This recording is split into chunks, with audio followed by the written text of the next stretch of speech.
ஸ்கூட்டரில் வந்த பையன், சின்ன பையன், 16 வயசு பையன், அவன் என்ன பண்ணியிருக்கான், ஒரு ஸ்பீடாக வந்து இடிச்சு தள்ளிட்டான்.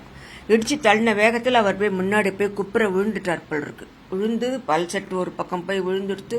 இங்கே இந்த பாருங்க கையில் எல்லாம் அடி. இப்போ வந்து இதுக்கெல்லாம் இப்போ தான் போய் ஸ்கேன் எடுத்துன்னு வந்தாங்க. 16 வயசு பையனுக்கு எதிர்காலம் இருக்குன்ட்டு நினைச்சோம்னா நம்ம வந்து சொல்ல வேண்டான்னு நினைச்சோன்னு வச்சுக்கோங்க. நம்ம கேஸ் கொடுக்க வேண்டான்னு நினைச்சோம்னா அவனுக்கு எதிர்காலம் இருக்கிற மாதிரி எங்களுக்கு அவர் ஒருத்தர் தான், இவனுக்கும் எங்களுக்கும் அவர் தான் இருக்காரு. அவருக்கு ஏதாவது ஒண்ணுன்னா நாங்க என்ன பதில் சொல்றது சொல்லுங்க? எங்களுக்கு வேற யாரும் கிடையவும் கிடையாது.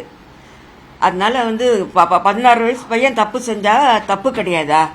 யாரா இருந்தாலும் தப்பு செஞ்சா தண்டனை கிடைக்கணுமா இல்லையா? இப்ப அவருக்கு ஏதாவது ஒண்ணு, இப்ப பொம்பளையில ரத்தம் கிளாட் ஆயிருக்குன்னு சொல்றாங்க. அது வந்து ஏதாவது ஆப்ரேஷன் எல்லாம் பண்ணணும்னு சொன்னா நாங்க என்ன பண்ண முடியும் சொல்லுங்க? நாங்க எனக்கு இவருக்கும் இவரை விட்டா வேற யாரும் கிடையாது நினைச்சு மனிதாபிமான நோக்கத்தோட யாரா இருந்தாலும் நடந்துக்கணும். அதான் என்னோட வேண்டுகோள். பசங்கள் வந்து சின்ன பசங்களுக்கு வந்து வயசாகாம லைசன்ஸும் கொடுக்காம வண்டி ஓட்டுறதுக்கு தப்பு. பெத்தவங்க முதல்ல அதுக்கு அனுமதி கொடுக்க கூடாது.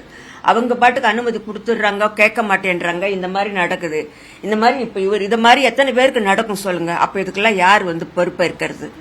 அப்ப பசங்களை வளர்க்குற முறை கரெக்டா வளர்க்கணும், கரெக்டா லைசன்ஸ் கொடுக்கணும். அது வண்டி ஓட்டுறது கூட நல்லா ட்ரெயின் ஆனதுக்கு அப்புறம் தான் வண்டி தனியா ஓட்டுறதுக்கு நம்ம வந்து அலோ பண்ணணும்.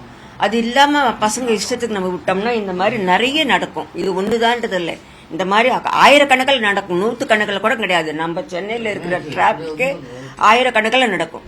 அதுதான் என்னோட வேண்டுகோள். வீட்டுல இருந்து கடைக்கு போனாரு. கடைக்கு போயிட்டு திரும்பி வரும்போது இது நடந்திருக்கு.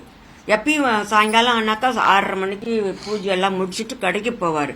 அந்த மாதிரி போயிட்டு வரும்போது கடைக்கு போயிட்டு வரச்சு நடந்திருக்கு. கடைசியில யாருன்னா எங்க வீட்டு கீழே என்னன்னு கேட்டீங்கன்னா, நாங்க மேல இருக்கோம், அவங்க கீழே இருக்காங்க. அவரே எங்கிட்ட பேசுறாரு. அப்ப கூட அவர் வந்து அவங்க பையன் தான் ஆக்சிடென்ட் பண்ணிருக்காங்கன்றது எனக்கு தெரியாது, என்கிட்ட சொல்லல. அவங்க ஒய்ஃப் வந்து எங்கிட்ட வந்து ஆஸ்பத்திரியோட அட்ரஸ் கேக்குறாங்க. அட்ரஸ் இருக்கும்போது இது வரைக்கும் நான் அவங்க கிட்ட பேசினது கூட கிடையாது. என்னடா இவங்க வந்து நம்ம கிட்ட அட்ரஸ் கேக்குறாங்களே சொல்லிட்டு நான் அட்ரஸ் கொடுத்துட்டேன். அப்புறம் பார்த்தா எங்க பையனுக்கு வந்து போன் பண்ணி எங்க பெங்களூர்ல இருக்கான், அவன் போன் பண்ணி சொல்லியிருக்கான். அவன் வந்து எனக்கு சொல்றான், இந்த மாதிரி உங்க வீட்டுக்கு கீழே இருக்கிறவங்க பையன் தான் ஆக்சிடென்ட் பண்ணிருக்கான்னு. அதுக்கப்புறம் தான் எனக்கே தெரியும். பிளே ஸ்டோர் மற்றும் ஆப் ஸ்டோரில் இருந்து பாலிமர் செயலியை QR கோடு மூலம் பதிவிறக்கம் செய்யுங்கள். செய்திகளை உடனுக்குடன் பெறுங்கள்.